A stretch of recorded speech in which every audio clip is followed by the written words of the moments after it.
오늘도 정한 시간이 되었으므로 제22강 화요 온라인 성경 공부 진행하도록 하겠습니다. 기도하겠습니다. 하나님 감사합니다. 오늘 또 공부할 수 있게 하시고 하나님의 말씀을 생각할 수 있는 시간들을 허락해 주님 감사합니다. 온라인으로 진행됐지만 가정에서는 최선을 다해서 하나님 이 시간을 은혜의 시간이 될 수 있도록 인도해 주시고 붙잡아 주옵소서. 예수님의 이름으로 기도드립니다. 아멘. 자, 오늘은 제 22강 공부하도록 하겠습니다. 22강이고요. 뭘 믿고라는 제목을 잡았고요. 열왕기하 18장 13절에서 19장 7절 말씀을 가지고 하겠습니다. 오늘 이 공부를 하면서 우리가 해야 될 목표는요. 하나님은 하나님을 신뢰하고 도움을 구하는 자에게는요. 은혜를 베푸신다는 것. 이것은 우리가 끊임없이 우리는 가슴 속에 새겨야 될 말이기도 합니다. 하나님을 신뢰하고 도움을 구하는 자에게는 절대로 외면하지 않습니다. 하나님의 은혜를 베푸시고 하나님께서 놀라운 은혜의 손길들을 통해서 귀한 삶과 환경들을 움직여 갈 수 있도록 하신다는 거죠.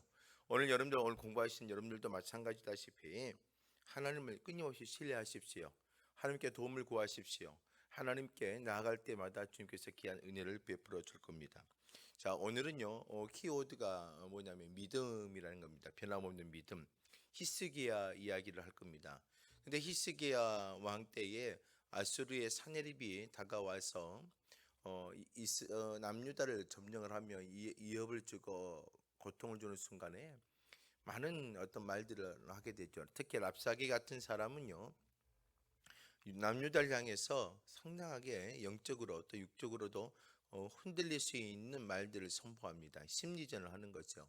그래서 그런 와중에서도 흔들리지 않고 주를 봐야 된다는 것, 최선을 다해서 주님을 섬겨야 된다는 것을 오늘 본문을 통해서 함께 공부하게 되어질 겁니다. 자, 저번 시간에 아하스 공부를 했습니다마는 아하스 히스기야의 아버지 아하스죠. 어떻게 보면 최고의 이스라엘 남유다의 가운데의 악한 왕 가운데 한 사람이 아하스입니다.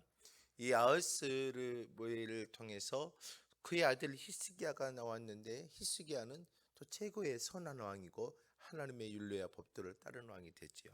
저번 주 시간 공부했던 것을 한번 살짝 보지요.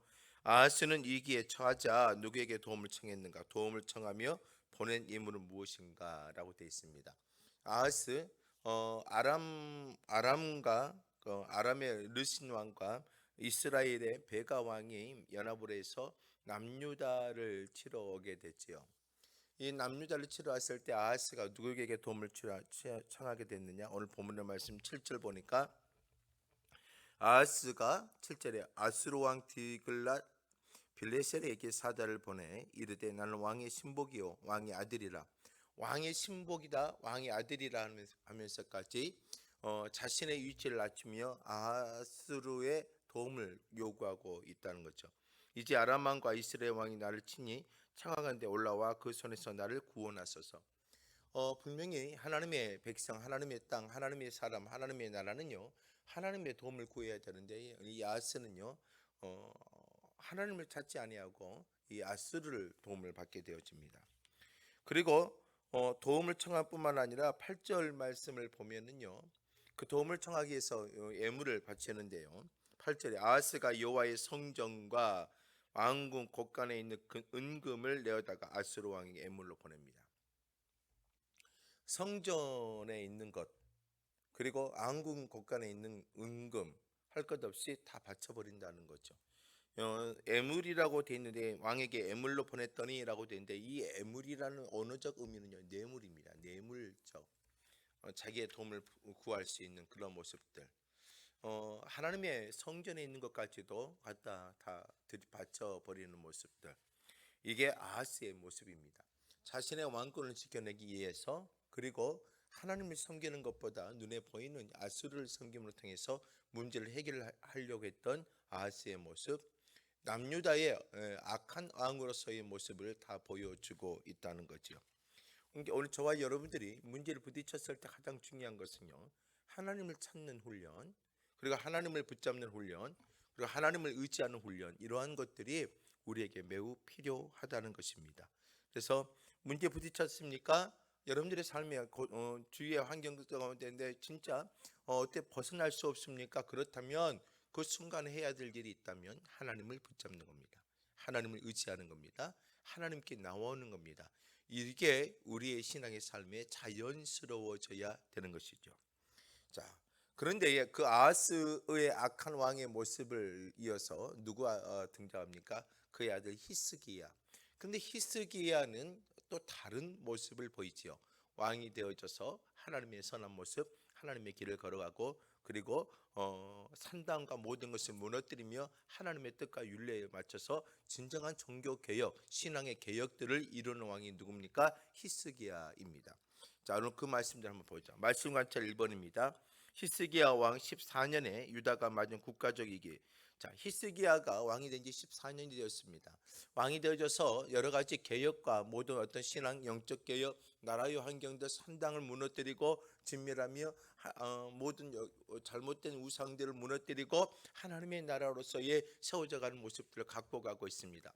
그럴 때에 히스기야 왕 14년에 유다가 맞은 국가적 위기가 다가오게 되어지죠. 그건 아수르의 사내립이 올라와서 유다를 전체적으로 점령하게 되어집니다. 이게 13절에 기록되어 있죠. 18장 13절. 히스기야 왕 제14년에 아수르 왕 사네립이 올라와서 유다 모든 견고한 성읍들을 쳐서 점령하며 유다의 모든 견고한 성읍들을 다시 말해서 남유다가 아수르의 힘 안에 다 들어간 상황하고 같은 겁니다. 쳐서 점령했다고 되어 있습니다. 자, 그러면 이 말씀 조금 더 우리 배경들을 한번 살펴보지요. 히스기야 왕 14년에 아수르 왕 사네립이 유다를 치게 되어집니다. 자, 그럼 사네립이 누구냐 한번 살펴봐야죠. 아버지는요 사르곤이죠. 사르곤이라는 왕이 전쟁에서 죽게 되어집니다. 그래서 사네립은 그곳의 왕이 되어지죠. 아수르가 있었을 때에 동쪽과 서쪽에 나라들이 존재합니다. 어떤 바벨론이라는 것도 있었고 또한 두로와 유다를 포함한 가나안의 여러 나라들도 존재합니다. 그런데 어떤 일이 벌어졌느냐? 사르곤이 죽고 사네립이 왕이 되어질 순간에 주위의 환경에서 반역들이 일어나고 아수르의 그런 틈을 타서 벗어나려고 할 때에 이 사네립은 더 강력한 힘을 발휘해서 바벨론을 치게 되어지고 그 주위에 있는 환경들을 이제는 다시 한번 힘을 발휘해서 그 지역의 환경들을 아수르화 시키려고 했던 거지요. 이때 동쪽에서는 바벨론이었어. 또한 서쪽에서는 두로와 가나안 지역과 또 유다라는 나라가 분명히 있었습니다. 그래서 사네립이요 바벨론 왕 무로닥 발라단을 최종적으로 진압하고 그리고 동쪽을 점령하고 나서 그 다음에 반대적인 유다 쪽으로 다가와서 유다를 치게 되어지며 아수르 사네립의 왕의 힘을 보이게 되어지는 것입니다. 이게 지금 이제 그 당시의 상황과 배경들이죠. 순식간에 나라를 아시리아에게 빼앗긴 히스기야. 이제 아수르가 힘을 발휘해서 남유다에 와서 남유다를 다 점령해 버렸습니다. 히스기야는 라기스에 머물던 사내립에게 어때요? 사신을 보내어서 우리가 잘못했다라고 빌게 되어지고 그들에게 화친을 요구하죠. 근데 사내립은요 그렇게 쉽게 받아주지 않습니다. 은 300달란트 약 2만 3,700kg 정도 23톤 정도 되는 거죠. 금 30달란트 약 2,370kg 2톤이 넘는 요구를 했습니다. 그래서 히스기야가 왜 뭐했어요? 성전에 있는 거 왕국의 보물 창고를 털어가고 돈을 만들어 부족하자 성전 문과 기둥에 입혔던 금까지 전부 다 어때 벗겨서 어디에 갑니까? 사네립에게 갑니다. 그리고 그걸 바칩니다. 더 이상 우리나라를 점령하지 말고 우리 도와달라고 하면서 우리 이곳을 보호해달라고 말을 하지요. 어떻게 보면 히스기야는요 정권 최대의 위기를 맞았습니다. 애교적으로는 떠난 금전적으로든 어떻게라도 타협점을 찾아보려고 했지만 이게 상당히 녹록지는 않았다는 것입니다. 왜요? 사네립이 이것만 받고 끝나느냐? 아니지요. 받을 것을 받고 나라를 점령하면 나라에 더 위협을 가하고 있었던 것입니다. 이런 어려움 속에 있었던 히스기야, 자신의 왕권을 취급하고 가장 최악의 상황 가운데 있는 히스기야. 지금 어떻게 할 수도 없습니다. 자신의 힘이 있는 것도 아니고 아수르는 지금 바벨론이라는 나라를 커오는 바벨론을 무너뜨려 버리고 그들의 힘을 앉혀놓고, 그리고 다시 이 예루살렘 이 가나안 지역에 와서 어때요? 다시 유다를 흔들어 놓고 하면서 강력한 힘을 발휘하고 있는 것이죠. 이런 와중에 히스기야는 최악의 상황입니다. 이때 자신이 할 수 있었던 것은 그들이 원하는 요구대로 들어주고 이 전쟁과 환경들을 좀 어때요? 정치적 애교로 해결하려고 했지만 그게 좀 잘 되어지지 않는 상황이었던 거죠. 하지만 히스기야로서는 좀 최악의 상황을 달려가고 있는 겁니다. 자, 말씀 감사 두 번째요. 자, 랍사게는 아시리아 이 유다를 치러 온 것이 무엇 때문이라고 주장했는가? 자, 사내립은요, 이 남유다를 치기 위해서 누굴 보내느냐? 랍사게를 장군을 보내게 되었습니다. 근데 랍사게가 아시리아 군대를 이끌고 유다를 치러 왔는데 왜 우리가 이것을 치러 왔느냐? 무엇 때문에 왔느냐를 어떻게 주장하느냐? 18장 25절 말씀을 보죠. 내가 어찌하여 여호와의 뜻이 아니고야 이제 이곳을 멸하러 왔겠느냐? 여호와께서 전에 내게 이르시기를 이 땅으로 올라와서 쳐서 멸하라 하셨느니라 하느니라. 지금 이게 좀 이상한 이야기로 들릴 수 있어요. 랍사게는 아시리아의 군대를 이끌고 와서 지금 남유다에게 제발 이렇게 우리를 더 이상 하지 말라고 하는데, 내가 너희들을 칠 수밖에 없는 이유가 어디에 있느냐? 여호와께서 이 땅에 올라와서 쳐서 멸하라고 하셨기 때문에 왔다라고 어때요? 그렇게 말을 하고 있는 겁니다. 좀 안타깝지요. 아니, 안타까운 게 아니라 좀 답답한 상황이 벌어졌습니다. 남유다를 향하여서 믿지 않는 어떻게 보면 이방의 사람의 입에서 랍사게를 통해서 하나님의 명령에서 이것을 치라 했다. 이렇게까지 하면서도 지금 이스라엘 백성들 하나님을 어때요? 수치스럽게 만들고 있는 게 누구예요? 아수르예요. 자, 이 말씀을 조금 더 살펴보면요. 예루살렘 성문 밖에 도착한 사내립이 신하 랍사게를 통해서 히스기야와 유다 사람들 향해서 너희가 무엇을 믿고 의지하느냐라고 예치합니다. 지금 랍사게를 통해서 뭘 하느냐? 유다 사람들의 영적인 부분들, 너희들이 믿고 있는 하나님이 잘못됐어, 너희들이 믿고 있는 하나님이 힘이 없어, 너희들이 믿고 있는 하나님은 너희를 버렸어, 이것을 뭐예요? 상당히 부각시키며 강조하고 있는 거죠. 그 본문을요, 이거 살펴보면 이렇게 구성이 되어 있습니다. 20절 말씀을 가서 보면 이스라엘 군사력을 너희들 믿느냐? 또 이집트를 믿느냐? 그리고 여호와를 믿느냐? 이게 바로 아수르의 사내립의 군대 랍사게가 와서 남유다의 백성들에게 말하고 있는 겁니다. 너희들이 이스라엘의 군사력을 믿느냐? 이집트를 믿느냐? 왜요? 아수르가 도가오니까 이 남유다 히스기야가 어디를 봤어요? 애굽의 사람들 군대를 동원해서 그 어려움을 이기려고 애굽을 봤다는 것입니다. 그리고 그런 여호와를 믿느냐라고 표현하죠. 그러면서 23절에 뭐라 해요? 이스라엘은 군사력이 없다. 그리고 이집트는 돕지 못한다라고 표현을 하지요. 그리고 여호와께서는 아시리아를 너에게 보내셔서 너희들을 진멸하려고 한다. 이렇게 말을 하고 있는 게 지금 본문의 구성입니다. 이게 지금 아수르의 입에서 나오며 이스라엘 백성들의 마음을 흔들어 놓기 위해서 영적으로 완전히 바닥을 치게끔 만들 수 있는 환경들을, 언어들을 사용하고 있는 거죠. 자, 그렇다면 랍사게의 말처럼 이스라엘은 아시리아에 대항할 만한 군사력이 없고 이집트는 이미 사네립의 엘테케라는 블레셋 북부 지역에 참패를 당하고 본국으로 돌아간 상태였습니다. 자, 이스라엘은 군대가 존재가 이제 싸울 만한 힘이 없습니다. 애굽은요, 전쟁에 참패해서 이제는 애굽은 그 땅을 도망쳐버렸고 떠나버린 상태입니다. 랍사게가 이집트를 뭐라고 표현했느냐면 부러진 갈대 지팡이라고 묘사할 정도였습니다. 그것에 의존한 자는 오직 자신의 손만 찔리게 되고 아주 힘없는 존재가 될 거라고 하면서 그런 표현을 하게 되죠. 그는 또한 여호와가 히스기야의 진노에 직접 아시리아 군을 보냈다고 주장하면서 고도의 심리전을 펼친다. 지금 자기들은 하나님의 명령에 따라 너희들이 잘못되어 있으니까 우리는 심판을 하러 온 것이다 라고 말하고 있는 거죠. 그의 말에 따르면 여호와가 진노하게 된 것은 히스기야의 종교 개혁으로 단행한 산당 제거 때문이다. 이것을 말하고 있는 거죠. 이제 이스라엘 백성들에게 너희들의 문제가 뭐냐? 하나님 왜 분노를 했느냐? 너희들이 산당을 제거하고 너희들이 잘못된 길을 가고 있기 때문에 하나님이 우리를 통해서 뭐예요? 심판을 하러 온다는 거죠. 이렇게 어때요? 하나님의 이름을 망령되이 일컬고 하나님의 이름을 오용하면서 이스라엘 백성들의 마음과 군대들을 어때요? 흔들어 놓고 있다는 것입니다. 히스기야가 유다 왕중 가운데 가장 귀한 일 가운데 했던 것은 뭐냐면 산당을 제거한 겁니다. 여러분, 왕들이 산당을 제거하지 못했지만 히스기야는 완벽하게 산당을 제거해 신앙의 종교 개혁과 하나님의 편으로 어떻게 아름다운 믿음의 길을 가게 했던 왕이 히스기야입니다. 그런데 아수르는요, 이러한 히스기야의 모습에 못마땅한 거지요. 자신들의 신을 섬겼던 모습들을 자신의 히스기야가 유다의 나라에서 빼어버리는 거, 어떻게 보면 상당히 기분 나쁜 부분들이에요. 그런 부분들을 통해서 어때요? 자기들이 너희들을 심판의 모습으로 왔다라고 강력하게 말하며 백성들의 마음과 백성들의 생각들을 지금 상당히 혼란에 빠지게 만든 거죠.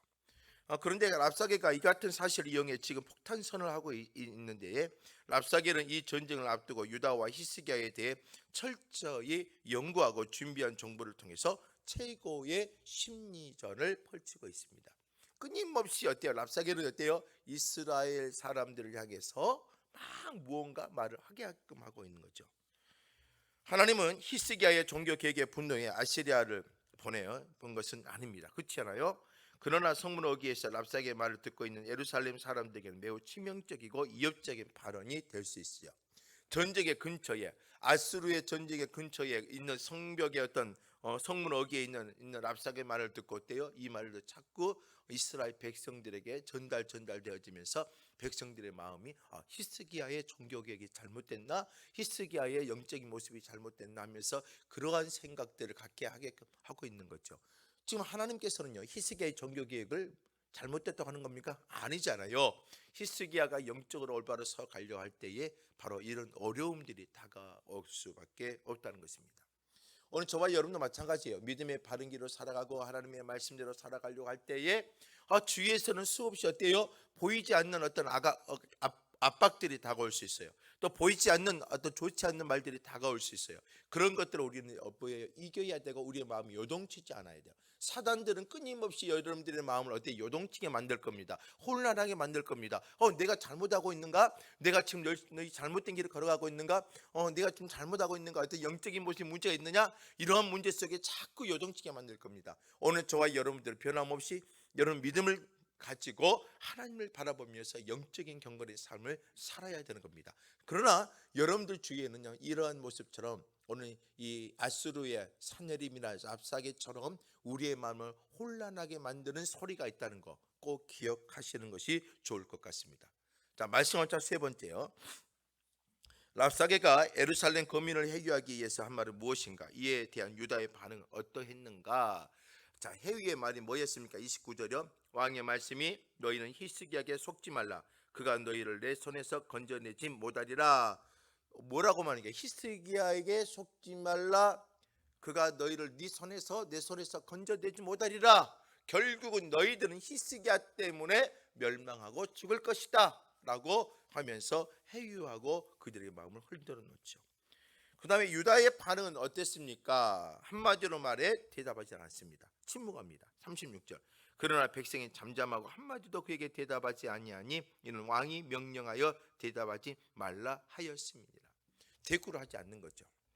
대꾸할 가치가 없는 것뿐이고 그것의 말에 어떤 마음을 둘 필요도 없는 거죠. 유다의 반응은 지금 한마디도 하지 아니하고 침묵을 하고 있는 것입니다. 자, 그러면 이 말씀 좀 더 살펴보죠. 랍사게가 선포한 메시지의 요지는 우리가 이 본문 말씀 다 봐야 되겠지요. 자, 28절에서 31절은요.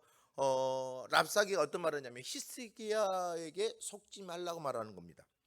28절에 랍사게가 드디어 일어서서 유다 말로, 어떤 말로? 유다 말로, 유다 백성들이 들을 수 있는 말로 크게 소리질러 이렇게 말합니다. 너희는 대왕 아수르 왕의 말씀을 들으라. 우리의 아수르 왕의 말을 들어야 된다. 왕의 말씀이 너희는 히스기야에게 속지 말라. 그가 너희를 내 손에서 건져내지 못하리라. 지금 끊임없이 어때요? 어떻게 보면 방송으로 크게 소리 내어져서 하는 것처럼 그 유다 백성들에게 히스기야의 말을 듣지 말라. 너희를 도울 수 있는 자가 아니다 하면서 백성들의 마음을 와해시키고 있는 거죠. 또 30절에요. 히스기야가 너희에게 여호와를 의뢰하라 함을 듣지 말라. 그가 이르기를 여호와께서 반드시 우리를 건지시라. 이 성읍이 아수르 왕의 손에 함락되지 아니하게 하시려 할지라도 너는 히스기야의 말을 듣지 말라. 아수르 왕의 말씀이 너희는 내게 항복하고 내게 돌아오라. 그리하고 너희는 각각 그의 포도와 무화과를 먹고 또한 각각 자기의 우물의 물을 마시리라. 우리에게 오면은요 뭐 하겠다는 거예요? 더 잘 살고 더 평화롭고 먹을 거 있이 풍성하다는 거예요. 그래서 히스기야의 말을 듣지 말고 하나님이 도와서 너희들이 아수르를 이기겠고 이러한 말들을 절대로 요동치지 말라. 이렇게 끊임없이 히스기야에게 속지 말라고 말을 하죠.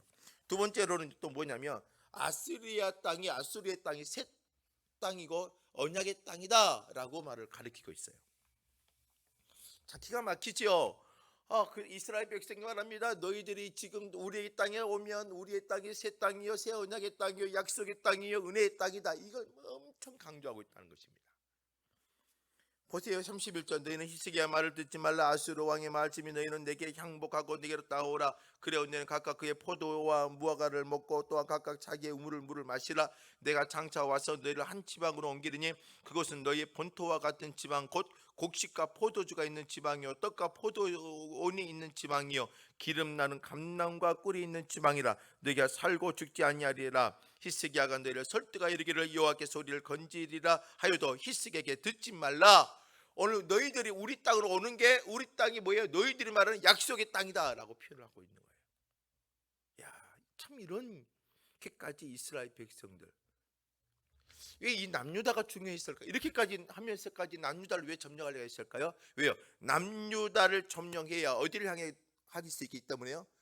애굽이에요. 나일강을 갖고 있는 애굽을 점령할 수가 있기 때문에요. 애굽을 점령하면 어떻게 보면 세계 정복과도 맞먹는 수준의 환경을 가질 수 있기 때문입니다. 막강한 힘을 가질 수 있어요.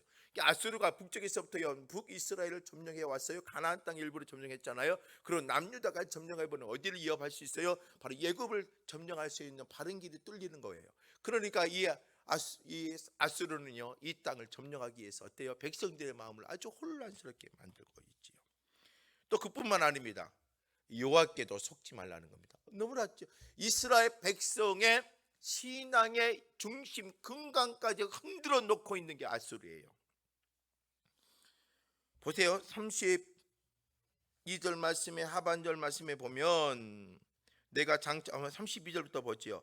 내가 장차 와서 너희를 한 지방으로 옮기리니 그것은 너희 본토와 같은 지방 곧 곡식과 포도주가 있는 지방이요 떡과 포도원이 있는 지방이요 기름 나는 감람과 꿀이 있는 지방이라. 너희가 살고 죽지 아니하리라. 히스기야가 너희를 설득하여 이르기를 여호와께서 우리를 건지시라 하여도 히스기야에게 듣지 말라.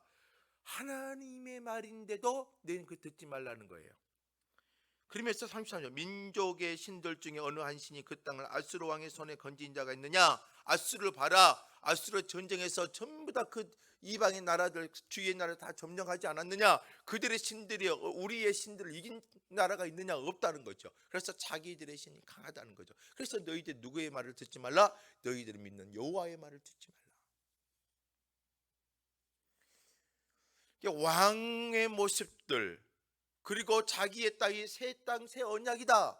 그리고 너희들의 성의는 하나님을 섬기지 좀 속지 말라 하면서 그들의 삶의 터전과 모든 것들이 어때요? 잘못되었고 우리를 따르는 것이 생명과 희망이다. 이걸 말하고 있는 게 아수르예요. 이게 참 어떻게 보면 사단이 우리에게 다가와했던 유혹의 손길과 비슷하지 않아요? 오늘 여러분들은요 이 세상 소리 이 아수르의 사내립이 갖고 있는 랍사기를 통해서 선포되는 이 말들이 우리의 가슴 속에 파고 들어와서 흔들리지 않았으면 좋겠어요. 하나님을 믿으십시오. 하나님을 더욱더 붙잡으십시오. 이게 우리 그리스도인들이 해야 될 모습이죠. 자 볼까요? 랍사기는 예루살렘 거민들에게 히브리어로 유다 사람들이 말을 들을 수 있도록 히스기야에게 속지 말고 심지어는 여호와께도 속지 말라고 표현을 하고 있지요. 오직 아시리아 왕에게만 구원이 있고 그곳에 생명이 있고 약속의 땅이고 언약의 땅인 것을 강조하고 있습니다. 장차 유다 사람이 포로가 되어 아시리아의 한 집안을 끌려가 다른 인종과 피를 섞어 사는 것을 뭐라고 표현합니까? 너희들이 약속의 땅에 들어와 사는 것이다. 이게 너희들이 다시 새로운 출애굽을 한 것이다. 너희들이 구원을 받은 것이다. 이렇게 표현하고 있는 거죠. 아주 그들은요, 자만하고 교만하고 자기들의 판단을 엄청나게 높이 세우고 있습니다. 랍사게의 논리는 간단합니다. 그동안 아시리아가 침략해서 취한 나라 중 어느 나라의 신도 아시리아의 왕의 손에서 구원하지 못했으니 여호와도 아시리아의 왕 앞에서 힘을 발휘할 수 없다. 너희들이 힘없다. 너희들 믿는 하나님 여호와도 우리의 발 앞에 있을 것이다. 너희들이 힘이 없으니까 좋은 말 할 때 어때요? 전쟁도 하지 아니하고 우리의 말에 따라 움직이고 너희 나라를 개방하라. 랍사게의 말을 들은 유다 사람들은 강한 침략자 앞에서 침묵을 지킬 뿐이다. 이러지도 못하고 저러지도 못하는 절박한 상황 속에 처해 있습니다. 아시리아가 수용할 이스라엘 유일한 선택은 무조건적이 뭐예요? 항복 하나밖에 없습니다. 그러므로 이제는 여호와 하나님의 은총을 구하는 길밖에 없는 거죠. 이스라엘이 선택할 것은 뭐예요? 군대를 만들겠습니까? 없죠. 뭐 정치 외교를 발휘해서 엄청난 금은을 갖다 줬는데도 안 되잖아요. 그렇다면 뭐예요? 이제는 한 가지밖에 없어요. 애굽도 없어요.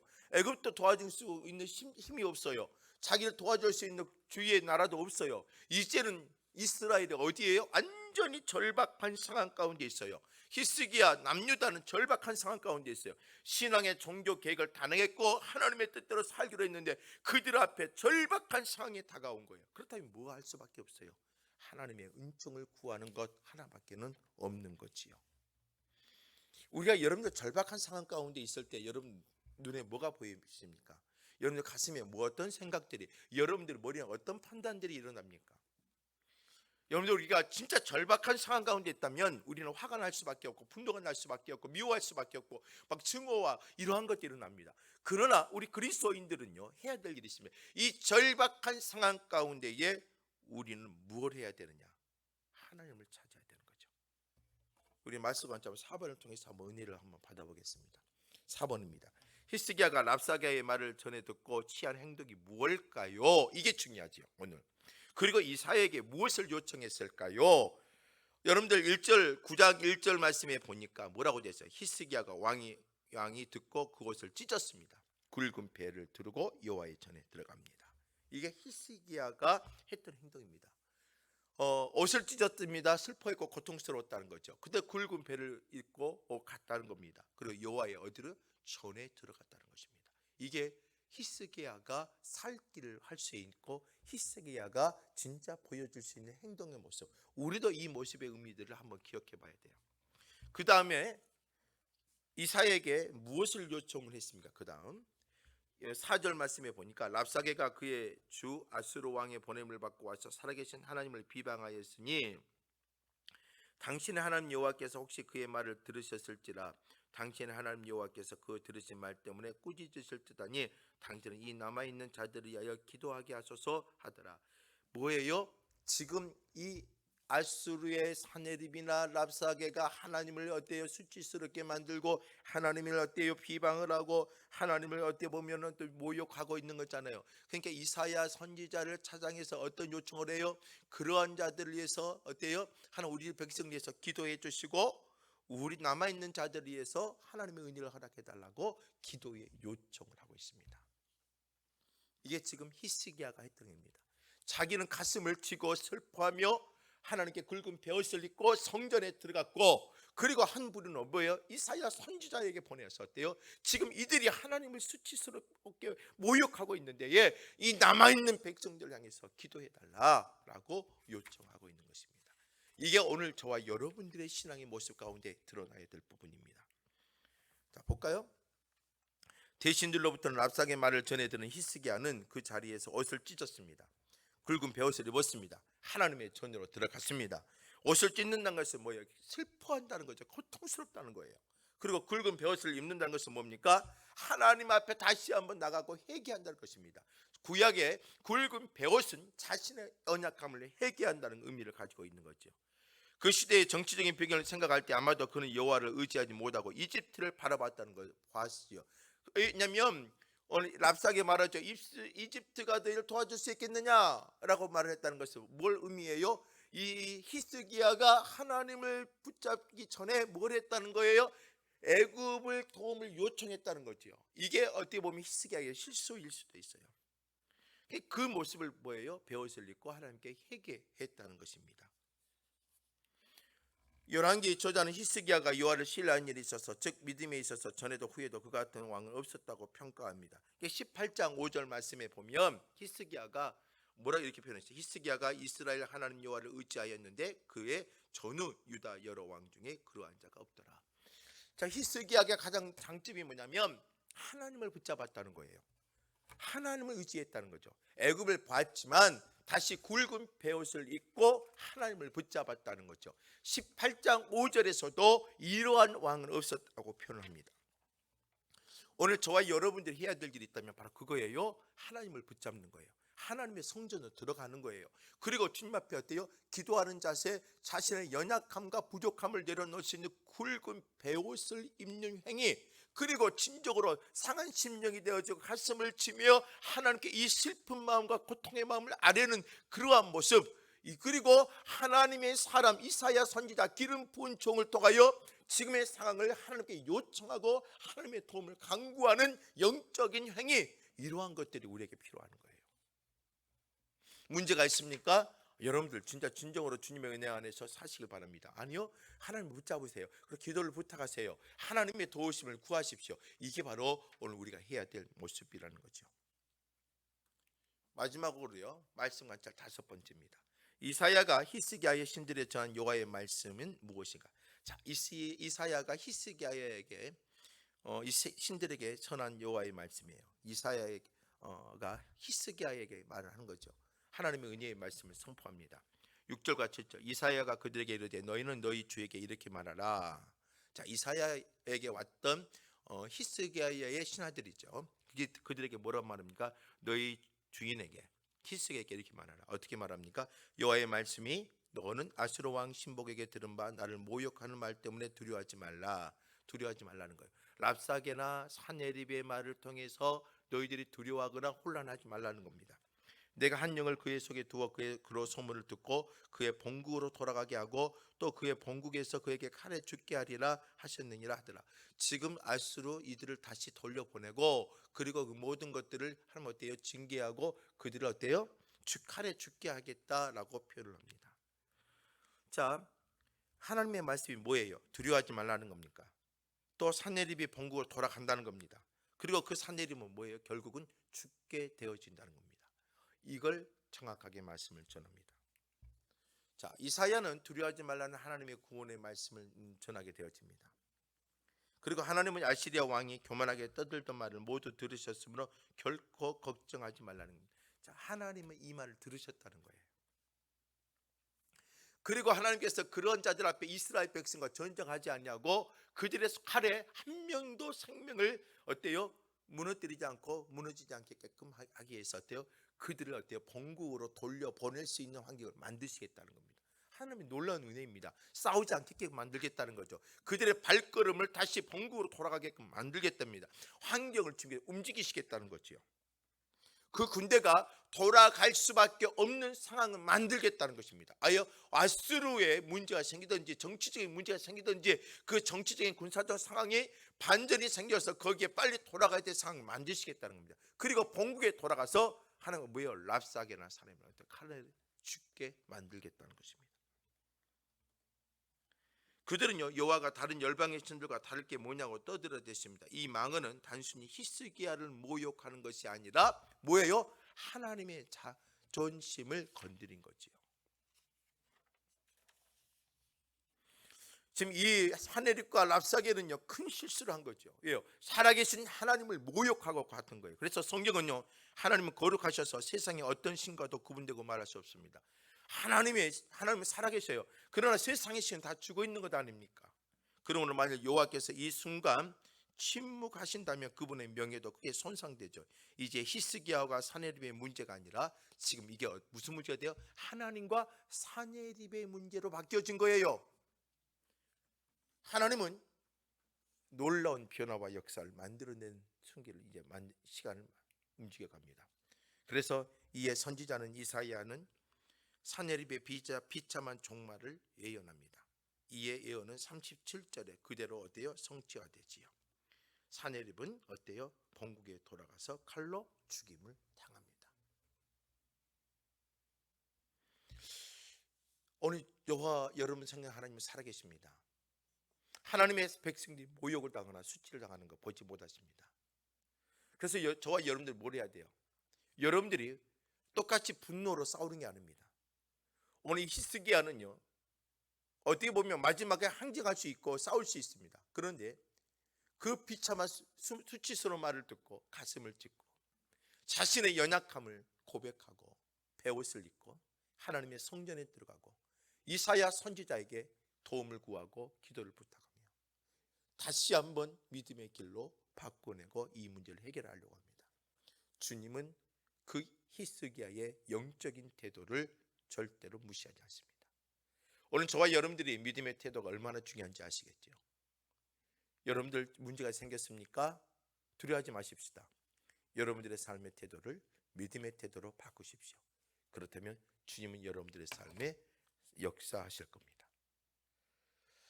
여러분들 적용 질문들을 한번 살펴볼까요? 이것은 여러분들이 한번 가정에서 생각해 주겠습니다. 랍사게는요, 여호와가 히스기야의 진노에 아수리의 군대를 유다에 보냈다고 고도의 심리를 펼쳤지요. 다른 사람의 이간질이나 망언으로부터 인해 두려움에 빠진 적이 있습니까? 여러분들 한번 생각해 보세요. 산헤립이나 랍사게처럼 여러분들의 마음을 두렵게 하고 여러분이 흔들린 적이 있습니까? 그런 경우 있다면 어떻게 이겨낼까요? 자, 두 번째는요, 히스기야는 나라가 위기에 처하자 여호와의 전에 들어가 기도하고 이사야 선지자에게 하나님께 도움을 구하는 기도를 요청했습니다. 당신은 풍전등화 같은 위기 상황에 어떤 행동을 취합니까?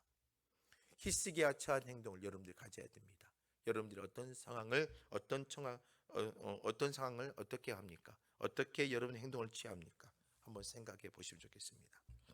랍사게는 유다와 전쟁을 앞두고 히스기야 왕에게 대해 철저히 연구했을 뿐 아니라 유창한 히브리어로 유다 사람들을 선동하기도 했습니다. 이를 보면 그가 참으로 많은 것을 준비했음을 알 수 있습니다. 비록 하나님의 백성의 적이지만 배울 만한 점이 있지요. 당신의 직장이나 교회에서 맡은 일을 감당하기 위해 얼마나 열심히 준비하며 나갑니까? 자, 안 믿는 사람들도, 세상 악한 사람들도 이렇게 최선을 다해서 준비하고 나오는데 우리들은 어떻게 합니까? 우리들의 삶의 모습도 최선을 다하고 준비하고 계획을 가지고 나가는 것도 중요하다는 것입니다. 여러분, 이런 말씀 적용들을 한번 고민해 보시고 스스로 생각해 보시면 감사하겠습니다. 오늘도 수고하셨고요. 다음 주에 뵙도록 하겠습니다. 기도하겠습니다. 하나님 감사합니다. 오늘도 함께 해주신 감사합니다. 주의 귀한 은혜가 임하게 하시니 감사합니다. 오늘 하나님 공부하신 모든 분들 히스기야처럼 하나님 성전에 들어갈 줄 알고 하나님의 도움을 하나님 구할 수 있는 자가 되게 하시고 어떠한 비방의 말과 어떠한 말에서 흔들리지 않게 하시며 최선을 다하고 준비하고 계획하고 주의 일을 감당하는 주의 백성들이 되게 하여 주옵소서. 이 모든 말씀 예수님의 이름으로 기도드립니다. 아멘. 수고하셨고요. 다음 주 화요일 날 뵙도록 하겠습니다. 수고하셨습니다.